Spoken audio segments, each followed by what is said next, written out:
We are at the final stage of, well, final in the initial stage, because when you're a bespoke tailor, the door is never closed in the future to your client. If they ever have a question, a comment, or concern, any point in the future, you're there for them. It doesn't end at the point of sale. You know, nothing leaves the shop until both parties are happy with it, but that doesn't end the relationship. So this is the final part of the fitting process. We had the first fitting, the forward fitting, and now the final fitting.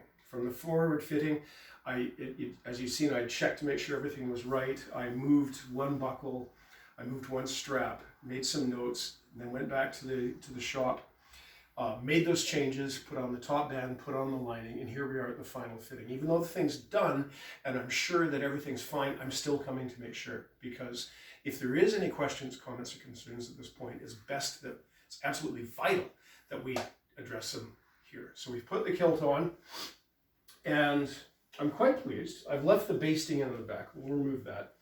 But what I'm looking for is, it's snug in the back, it's not gaping open. The position that I moved the buckle to is appropriate. We've got 1.5 inch play, plus or minus there.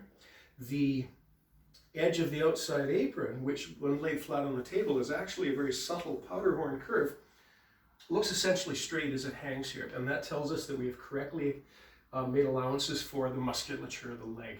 And not easy to do. Well phrased. Well, no, it is. Those are muscles. I've never seen anybody with fat buildup on their... No, never mind. We're not going there. Anyhow, so we're happy with this. The forward slope of the pelvis, which I'd remarked upon earlier, and it was a bit of concern of mine, it wasn't until a little bit later that I was looking at myself in the mirror.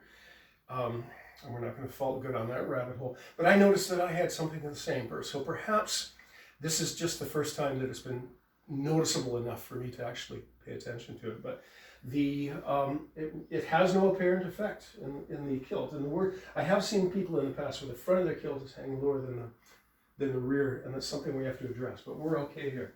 So it fits properly. Both of us, are you happy? Absolutely. He's happy. I'm happy with it, and should at any point in the future, again, he has a question, a comment, a concern, if his figure continues to change, I'm there to alter it and such like that. And the last bit, of course, is I wish you many, many happy years of wear and enjoyment of your new kilt. Thanks, folks.